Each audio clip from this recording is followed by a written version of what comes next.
book lovers and screen addicts. Welcome to episode 2. We are now on our second episode of Page to Screen and In Between. I'm Staci, and I'm here with my partner in literary crime, Renee. We've been friends through thick and thin for over 20 years. Yeah, it's really fascinating how we reconnected and we're really stronger than ever, which kind of is going to guide us into our first segment. It's what is fascinating us right now.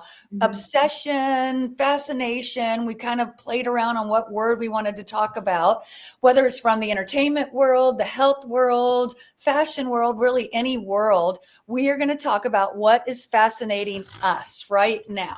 Right. And it might be new, but it might be, that's not new. That's not new. So let's jump in because Staci, I know that you have something that you really wanted to talk about. So let's just step right in and go for it. Yeah. So what is fascinating me right now? I'm always reading a fiction and a nonfiction book at the same time. I always have that going. And my nonfiction book, is called The Body Already Knows. And it is by, so sorry, I have her. It's very hard to pronounce her name. So I have it written down. She's Nidhi Banshali Padya. Okay. And it's all about Ayurveda. She gives you 21 days to try different things. Oh. So it's not like, here, do this all and change your life, and all that. So a lot of it is about oiling, how you eat, the times of days you eat. So it's not necessarily a diet or anything like that, because I'm done. I've done all those. I'm done. This is more just a lifestyle. It's an ancient Indian lifestyle. If you can see, I'm very, very glowing, very shiny. I do a lot of the coconut oiling. So that's kind of what I'm into right now. And it's really kind of fun. It's, like I said, it's one little thing a day that's been fun for me. So what would you say, because that is fascinating. I mean, I have been fascinated the last probably year, where I'm listening to different podcasts, everything from, like, with Mel Robbins had the super ager doctor on talking about super agers. And then I was listening to Gabrielle Reese's podcast, and they were talking about, he was the carnivore doctor, and sort of his decision on that. And I've been really struggling with gluten issues. And so I would say, or I would ask, I'm sure our, viewers, listeners are wondering the same. Yeah. What is your biggest takeaway? I know you're doing all this, you're oiling, you're trying the coconut oil. Yeah. What do you think is working? What do you think is not? Are you feeling better, or have you not had enough time into it? I do feel better. I definitely feel like my skin definitely feels better. When you put that much oil on you, you have to do it, you have to be really calculated. Otherwise there's like oil over on everything. So you have to really do it on a time of day that's going to be good for you. But I feel better. I too listen to so many different podcasts, Dr. Mark Hyman, Dr. Mindy Pels, the overarching is not necessarily the anti-gluten, but the anti-processed foods, which throws gluten into it for sure. So I think mindfulness is a big thing of this. I eat sometimes as if it's my first meal and my last meal, I don't even taste it. It's just, I'm just eating. And so this is very, slowing down, putting my fork down, which I never did. I never put your fork down in between each bite. This is a big one. I have to say, that's so funny, because I'm going to cut in here now, because it's my pet peeve with my husband. Yeah, he's not here right now. I think he's in the shower, so I can say this. And I don't know if it's because he was raised with boys and raised on a farm, but he's elbows on the table, leans into the trough and just scoops it in. Yeah. And I'm like, hello?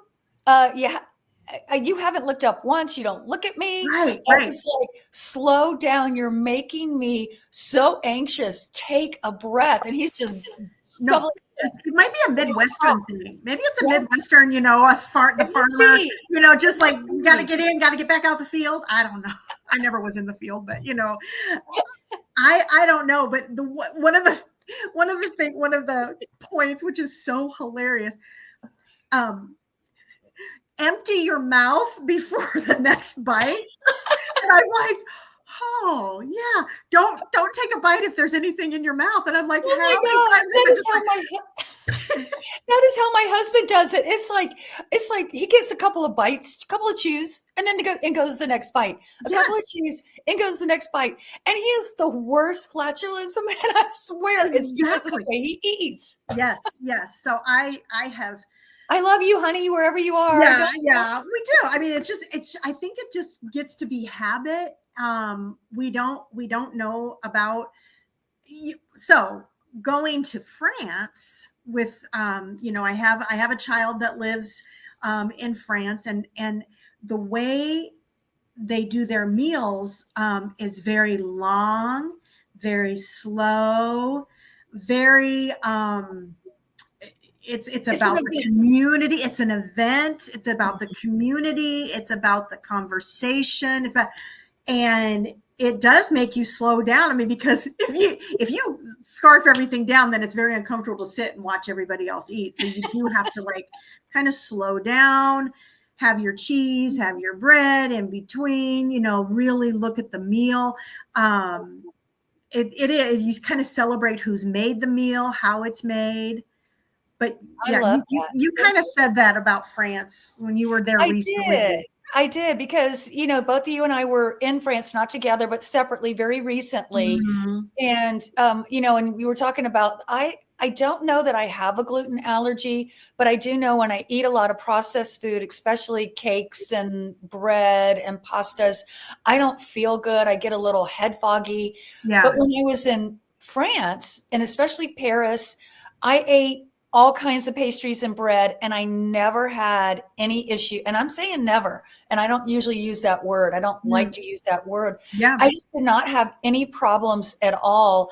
And I do think there's something about the way the French cook, the way their gluten is different than ours. They don't Yes. process what we see as processed food. It's still all made from scratch. It's not, all this genetically engineered foods. Right.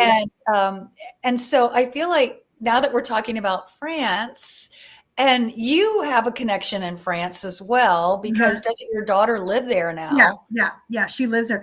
And it was funny. She asked us one night, we went to dinner. We were having dinner at her place, and she had been working. And so she said, I said, what can I do? Because we were on vacation. She said, well, can you go get the stuff for dinner? Well, here you go to one store and you get everything, right? Mhm, mhm. There, I went to the cheese shop. I went to the bakery. I went to the butcher.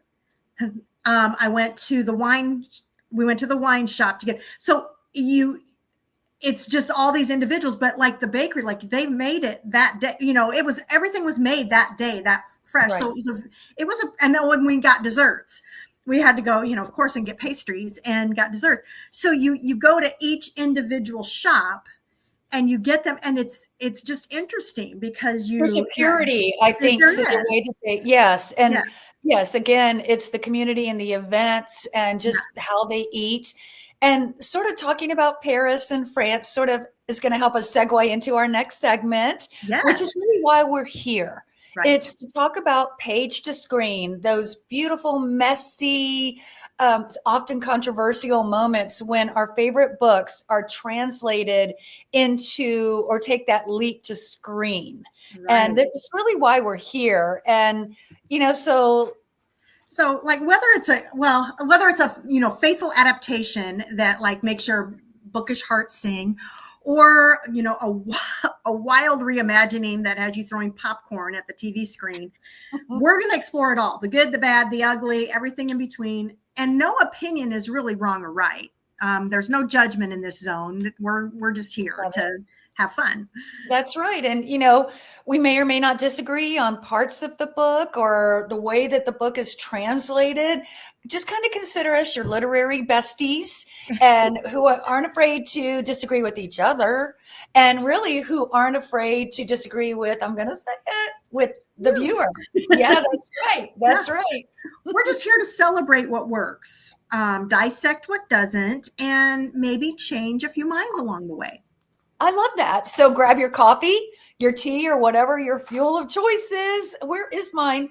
I think that husband of mine took it again for Okay. our heartfelt discussion. And today, let's talk about what are we talking about? All the light we cannot see. Oh my gosh, I'm so excited. I am too, because I really feel like the book and the screen were vastly similar and then vastly different. But let me just tell you a little bit about what All the Light We Cannot See is about. Okay. It's, first of all, it took, what's his name? Anthony Doerr. Anthony Doerr. Yeah. It took him 10 years to write this book. And it shows in a good way. He did not rush this story. The depth of research. I'm so Mm-hmm. I'm so used to reading a lot of these women written historical fiction. They come from romance, they're translating them, they're pivoting into historical fiction, and they just write these books in sometimes weeks, sometimes months, and you can just tell there's that lack of depth. But this Mm-hmm. book won the Pulitzer Prize, so well deserved. It was a instant New York Times bestseller, and it's about this blind girl and a French boy whose paths collide in German boy. occupied France. Yep, in Saint Uh-huh. Malo. Mm-hmm. And they're just trying to decide, and they're young, they're in their teens, early 20s, and they're just trying to survive the devastation of World War II. Right. Right. And one of the things that I said, like, it's a love story without romance. Yes. Because there's so many stories, inner love stories, a father-daughter love, The brother uncle, sister love, the brother sibling love, sister love, the the familial. love of country that you Yes. feel from the resistance, love of freedom. Like, there's just so many love stories intertwined, Mhm. but it's not romantic. It's not No. it's not a romance at all. I Mm-mm. there's, especially in the book, there's really not a romance, and I None. loved that. I loved that, reading all of those different stories. I counted the relationships, 1, 2, 3, 4, 5. Like, there's 5 or 6 relationship stories that he interwove. Mhm. Um, it was great. So yeah. Yeah. I will say, and again, I sometimes have to set my author hat off. I have Yeah. to take that author hat off and enjoy this book as a reader. But one of the things about this book that really challenged me when I first made my switch from romance to historical fiction Uh-huh. was there doesn't have to be a happy ending. You can have a hopeful, but you don't have to have a happy ending. You don't have to have romance. As a matter of fact, I feel like these romances and throwing in a romance can sometimes, and I'm trying to think of this word because I don't mean to be dismissive, but I feel like it somewhat cheapens the depth of what these people are going through. I just don't know how easy it is to fall in love while you're trying to wonder where that next piece of bread is. I think you can Right. have incredibly strong connections, but I feel like the way that this book really explores other relationships and what it means, the loyalty and the love that you give to one another, whether it be the blood, love from blood or love from building or, building connections. That's what inspired me to take that pivot and not Right. focus on romance. And I've really, the book I'm writing right now could take me 5 years because I've just slowed way down and I'm Right. digging deep into the research because I'm so inspired by how Dewar did this story. And and let's talk about the radio. Like radio is really what connects them. And even Yes. Goebbels, who was the propaganda Nazi propaganda guy, the leader Right. of that, the he said without radio, we would not have even been in the war, much less in his mind it was going to win them the war. And you see that in this book, how at the time there was no social media, there was no television. Movies were, once every month or so, if that. Yeah. And the way people connected was on this shortwave radio. And I loved, that 1310. And I loved that. And I really loved it in the book. I think even Me too. more The than book the, explained how the resistance used the radio Mhm. better than I think the the series did. Oh, Because they absolutely. really, it explained like how they were, there were a couple of scenes in the series that kind of showed how they were doing it, but in the book it really goes into detail how they're using it, and it's code, it's all code, and it's all but yet And the yet Nazis Werner, couldn't figure yeah, out how they were doing it. right. And yet Werner, let's talk about in the book. Let's talk about the Mhm. book for a minute and Werner's character in the book and the way Okay. that Dewar. Now remember this came out in 2014. I'm not sure he would have written the same book in 2025, much less have given this German so much sympathy on the Mm, page. I feel like, now it's such with canceling and black and white. I feel like I don't know that Werner would have been written the same way. Maybe I'm really? wrong. But No. the thing that I loved about Werner and his character, and I've always been fascinated with this because I'm fascinated with how did so many Germans Right. fall for Hitler's propaganda and Mhm. that nationalism that Hitler Mhm. just played into their hearts. Yeah. And the way that Dewar did that was he took this orphan who had never belonged. He'd lost his parents Yes. very young. He didn't belong. The book really explores that. And when Yes. he gets into the elite military school, he now has a belonging. He belongs to something bigger than him.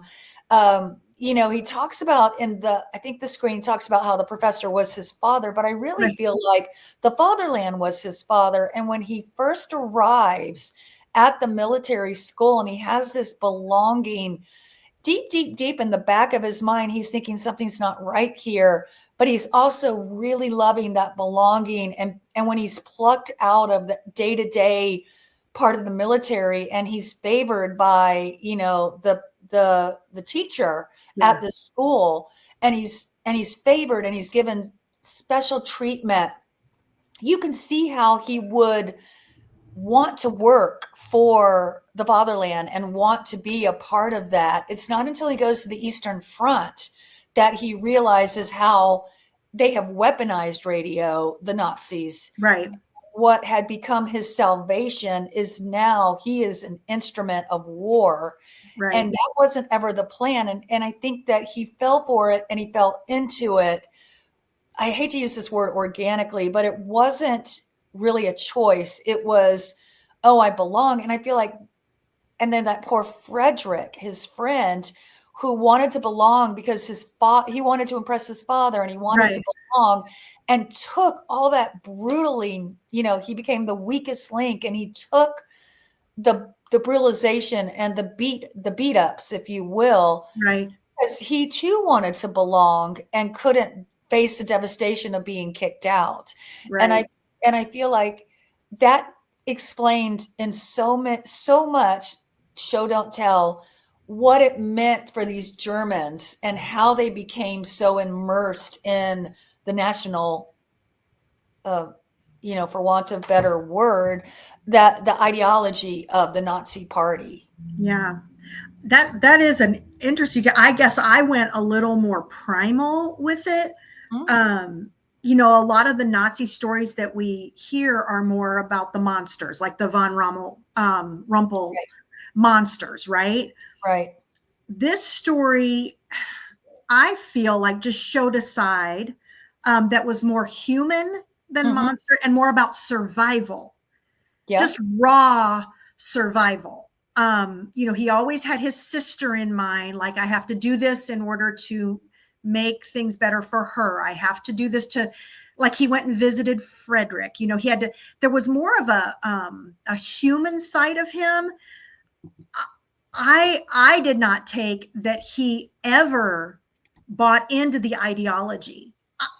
I didn't get that from it. I always took that what he was doing, and I think they did this a lot. They took the young boys, the orphans, and you know, they weaponized them because they had nothing else.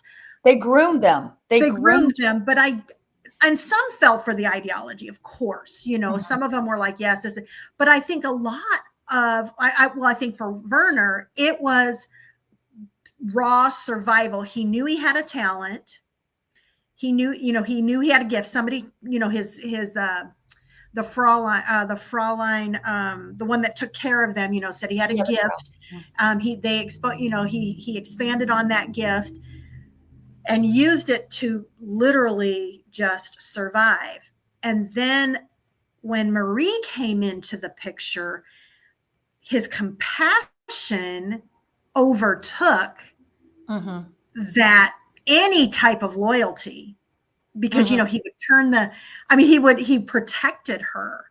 And so his compassion showed through, which you don't see in a lot of the Nazi novels. You don't see. They're evil. They're all evil. They're just evil. They're just evil. Or if they do something nice for somebody, it's to gain something for themselves.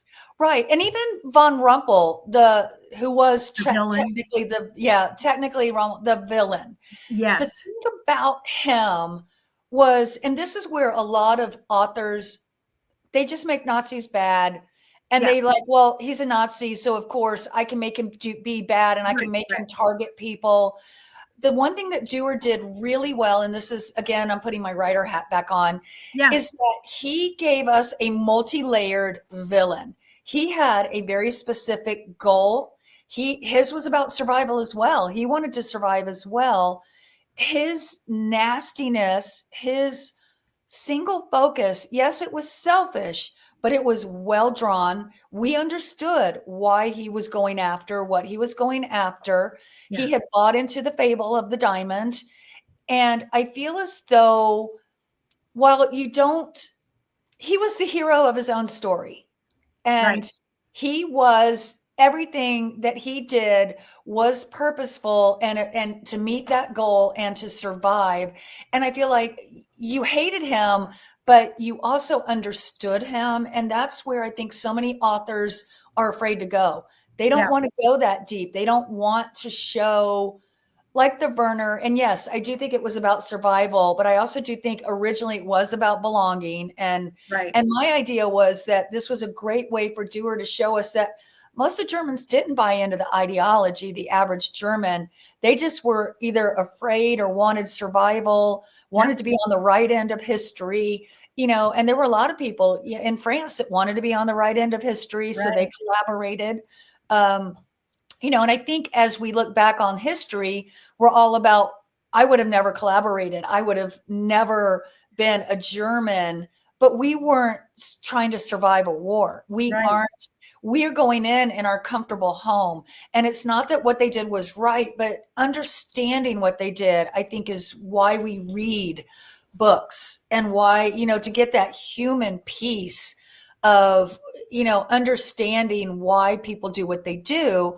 And I feel like in a book, we get that. We have the opportunity to really dig in and to understand why people are making choices. And I feel like the book really did that well. And you have pages to do it, but you also have the ability to get into their heads, which you can't do in the screen version. So so like von Rumpel, let's just stay on him for just a second. Yeah. I didn't hate him in the book as much as I hated him on screen, which was very good casting, right? Yes. I mean, I couldn't stand him on the screen. Like, I hated him. Yep. I just couldn't stand it. But in the book, he was dying. I got it. He was literally going to save his life, like literally save his life. And like you said, he bought into the myth. Let's go back to the history. There's a quote in the book, um, Werner is talking to the one that the very first guy who takes him and trains him. He goes to his house, Yeah, right? with the And wife. okay, Yeah, the Air wife with the Steiger. smooth thigh or the smooth calf. Yeah, he says, you know, the greatest lesson of history is that history is whatever the victors say it is. That's the lesson. Mhm. Whoever wins, that's who decides the history. We act in our own self interest. Of course we do. Name me a person or a nation who does not. The trick is figuring out where your interests are.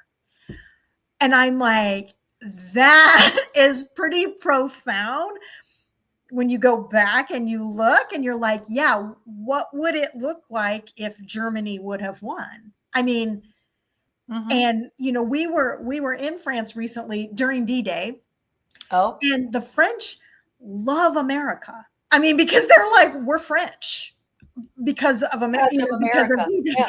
And so they celebrate, they do reenactments, they do. I mean, it was fascinating to be there on D-Day because a lot of the French dress up in the American uniforms and carry American flags. I mean, they really celebrate that America, British, Canada, they all, you know, they kind of have their all their own sections of the beach, right? That they did, Yeah. but they really Where they celebrate. landed, Omaha. Yep. Yeah, and it's like we got to say we decided the history. I mean, we got to say what it was, and this guy was on. They were on the wrong side of the history, which was I just loved that quote in the book. Yeah. So Yeah. um, And the celebration, there was very quiet behind doors celebration when America got into the war. They were very happy in yeah, France because they were already they were already occupied, right, and they knew that that was because I mean England was hanging on by dental floss. They were hanging right, on by a thread right. and needed, just the power, the Yes, tiger. They pulled the tail of the tiger, yes. and so yeah, so that's the part of it. So um, let's talk about Mari Lore Uh-huh. and her father and that Mhm. relationship. It was so cute. Yeah, it was So so sweet. sweet, so sweet. And I feel like okay, so let's talk about the one thing the screen got right Mhm. was that relationship when Yep. she was young with Mark Ruffalo. And I've never seen Mark Ruffalo in a role like that where I was like, okay, he's good. Like Yeah. he This really casting was phenomenal. oh, That yes. little girl. Oh my Oh gosh. my That god. little girl. She And was so great. I mean, so great. And he was great with her. yes. And then Aria, who was an unknown, who and both actresses were blind, Uh-huh. and and how I mean, I fell in love with that actress, well, Mari Lore, because the Yeah. actress just embraced her. And what amazing casting. And I guess I saw a Yeah. little documentary. It took they were thousands of actresses that they looked into, and then they found her. And the Mhm. director was like, "Oh, she's my Mari Lore. That's all I need to." Yeah. And then they show. I think if you go on Netflix, they'll show. It's like a 10-minute little mini documentary. And when he tells her she got the part, and then it shows her. They're doing like the press kit, and they're taking pictures of her, and he realizes she's never seen herself, and so she doesn't know how to, even as an actress, how to pose, what she looks like. And she It's was real. beautiful. What a Mm. beautiful girl. And the little girl was so cute. But back to Mark Ruffalo's character, I feel like the father was really more downplayed in the book. I feel like he came alive on the screen, and Yeah. that was thanks to Mark Ruffalo. Yeah. And his relationship with her came to life because I think in the book it was all about her. It And was I think her and the uncle. her and the uncle. Once they got to San Malo, then Right. you know, and he was I mean, Mark Ruffalo went back and or not Mark. The dad went back, but Right. it was more about the uncle. Right. And yeah, Etienne. Yeah. yeah, Yeah. And of course it was wonderful that, Hugh Laurie is an amazing actor as well. Like I mean, Etienne was I think the thing that they did in the screen version was all the characters were so lovable. yes, Especially the French characters were so lovable. the relationships, they only had 4 hours, 4.5 hours Yeah. to show the relationships. And when you think about that, the book, if you did it on audio version, regular speed, it was 16 hours. So there's no way you can take 16 hours, crunch it into 4. I mean, Yes. brilliant. Yes. You know, And so that's why they left off the last bit of where are they now type, things. They left it off with the film, which that was a little, I don't know. I was like, oh, but also that last bit was pretty hard to read because it wasn't a happy ending tied in a bow.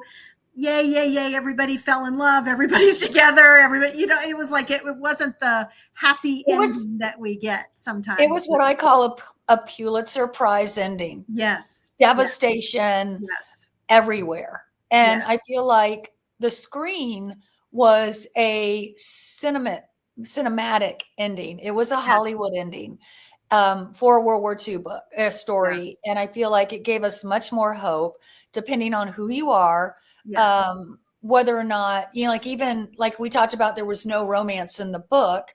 And in the screen version, they give it a little bit of romance at the end. They dance, they give a little kiss. They kissed. Yeah. And then I'll come back for you. Yeah. You will see me again. Keep broadcasting and I'll come back. And yeah. And no spoilers here, but the way that his ending is, all I'm going to say is prepare yourself. Yeah. Prepare yourself. Because the filming, you said, so we looked at this up this morning.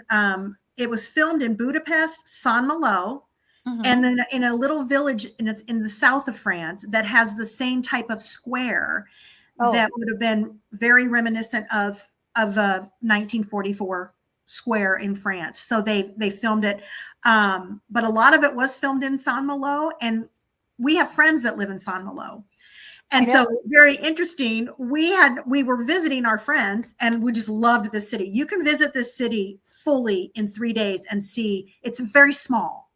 It's a little fortified, and it's a fortress city. It's a fortress city, and that Fort National. Those are little islands out in the like the the bay there in the sea. That when the tide goes down, you can walk to them, but when the tide is up, it's washed over. So we walked out to those little islands. We were looking at all of it, and then we were at their house, and I saw this book, the cover, but it was in French. And I go, hey, and I had read the book like years earlier. And I said, I said, hey, is that All the Light We Cannot See? And he said, he was like, yes, it's filmed here in Saint-Malo. What? So I reread it and I'm like, oh my gosh, we've been there. Like it came to life because you can walk through Saint-Malo. And like, we went to the church every day. Our hotel was right across the street from the church. So we went every day and, prayed and lit candles. And, it was just it was so cool. And we did that all before we even knew that it was there. So if you ever go to France, I would say, try to get a day trip to Saint-Malo because it is fascinating. That city, it is fascinating. Don't go in the winter because everything closes. So that's our travel history. Our travel spin for the moment. Go to Saint-Malo. Try to get a day trip to Saint-Malo or a couple of days in the summer, early fall. Because like I said, a lot of the places close up for the winter because there's just no tourists. It's not enough. But it is fascinating. It's a fascinating city to visit. So anyway, that's my little take on that one. But yeah. Okay. So any last words? It's one of those books and one of those screen movies that we could be on here for 2.5 hours and still. I know. I feel like there's so much, but there's so much more. Okay, let's do this. Okay. Before we go to this or that, which is we're going to decide whether we liked the screen or the book. Yeah. Let's talk about what's your takeaway. Like when you closed the book, when you turned off the TV, what did you learn or what was your takeaway? I guess the humanity of the war came to life for me in both the book and the screen more than it had in some, you know, and I've read a lot of World War II. I mean, one of my best friends writes World War II. So I've read a lot of World War II. I don't know who that is. Yeah. I do love, I don't know why it's like a fascination with World War II stories, but this story had a lot of humanity in it. Yeah. Just a lot of the relationships that made it be a little actually a little harder because you love the characters so much. So that's the takeaway that I had with both of them. What about you?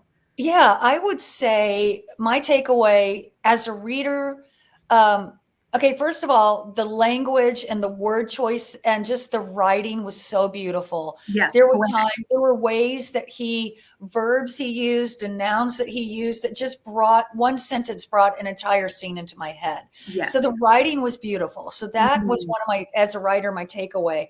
But just I would say my takeaway was similar to yours in terms of there was so many layers to every character, so much depth.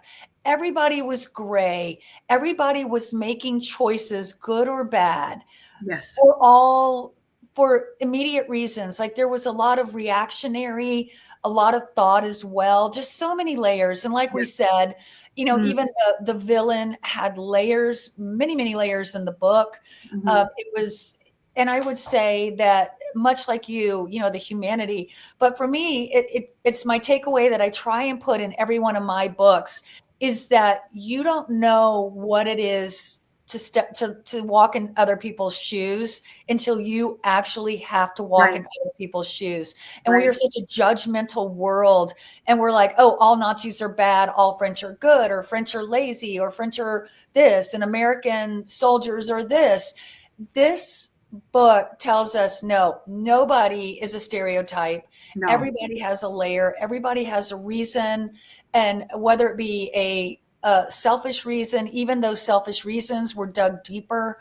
And so I just feel like that was my takeaway, is that we cannot go into something and judge someone's behavior without fully understanding all of their life and their backstory and where it came from. And let's be a little slower to judge and a little more open to understanding why they're making the choices they're making. And we are all about stories. You and I, we love stories. I mean, that was one of our, we wanted to call this podcast something about stories, but you know, it ended up storytelling, story this, story that. And that's what people are all about, is everybody has a story, and you can't judge somebody without knowing their story. You can't, well, I mean, you can't judge people, but you really need to, without knowing, and if you don't know their story, you really can't do it. Really, so it's all about story starts with character. Character is story. And all right. So here we go. Which is fast. Okay. Am I going to go for that? I got to say Paige again. I love the interwoven, tangled, but organized way that he did it. I go for the Paige on this one. The screen is great for a good 4 series binge, but I got to go with Paige. Okay, I'm going to agree with you. Okay, 100% Paige, except here's my caveat. Okay. I preferred the Hollywood ending. I liked the hopeful ending. Yeah. I do feel like the Paige had a happy ending, and it's weird, or hopeful ending in a whole different way. Right. And I feel like if they were going, I feel like, yes, Paige, if we'd have gone to the epilogue of the book and shown that, I kept waiting when I was watching the credits that we would get to the epilogue of the book. Like we would get that, you know, like I think the Avengers and all those Marvel movies have spoiled us to wait to the end till you get like that little last clip. Yeah. But I had expected the Like the epilogue. wedding or they get married finally, or this Or to happens, or see this, Mari, yeah, yeah, to see Mari Claire, which I think is this, we can say this without, we see her as an old woman. We yeah, know she lived. We see her as an old woman, and then we see her connecting, that weird sort of reconnection that the screen tried to do with the sister, Werner's sister, and yeah, she comes back in the epilogue. So I do feel like the epilogue, yes, 100% page, yeah. page, page, page, Great. Great. page, page, page. All right. Our final Well, segment. Here we yes. Well, are. every time we're going to leave with the last word, something one of us has been thinking about since our previous episode. Oh, before we do that, though, are we going to let's get our viewers to what we're going to do next in the next 2 weeks, Sure. right? We're going to go over Department Q. And The Keepers of the Lost Cause is the book that comes from. So that's what Yes. we're going to explore next time. And it is an 8-episode series, so you might want to get started watching, binging it, but it's fabulous. Oh, And I mean, Matthew, you had me at Matthew Good. I I know, love right? him. So Love we're him. going to be exploring that. I've read, started the book. So we're going to be exploring page to screen on that one. That's the little teaser for next time. But for this time, we're going to do the last word. So And we all want the last word, don't we? I mean, and last time it was me. okay. So this time, this is going to be fun. It's your turn, Staci. Let's have the last word. So the last word is, I do truly give my heartfelt congratulations to Travis Kelce and Taylor Swift. I mean, I'm sorry. I feel like Taylor's one of our girls because she's the same age as our girls, Yeah. and we've grown up. I mean, they've grown up with her. Yeah, They they've were the been same fans age, way and back from number yeah, one. they go Number way back. one. And so I really do want that. Like, I want them to live happily ever after. I do too. I want that love They story make for them. beautiful I want it to babies. be real. So congratulations. And I give you my blessings and prayers that it all works out, and it's just beautiful, beautiful, beautiful. So I love that last word. I think they're an amazing couple. And like yeah, you said, please let it be real. I We really know. want it to be real I do. and to go forever. Yes. And that they last forever. They're past the 2-year mark. Isn't that when a lot of the romance goes out and then Maybe. you start to like see each other for who they are. And so we're hoping Yeah. that, we are And praying for Hollywood couples and famous couples can make it. You've got a lot of famous couples that have made it for a long, long time. So I think it can happen, and I think it's So I'm rooting for them. And yes. Well, don't forget to like, share, and subscribe. This is our end of our second episode. We're doing our best to try and work out those kinks. One thing we are going to do right now, we're just on YouTube and Facebook and Insta, but we are going to get either on Apple or Spotify or somewhere like that, just the audio. I'm learning as we go. So once I figure out how to also become an audio podcast, we are going to do that. We started the opposite way. We went screen first. We're doing the harder first. So yay us. Yeah. Okay. Yeah. You're awesome. So this has been such a thrill, and I can't wait till next time to explore the other ones. So yay. All right. Let's see if I get the end right. Okay.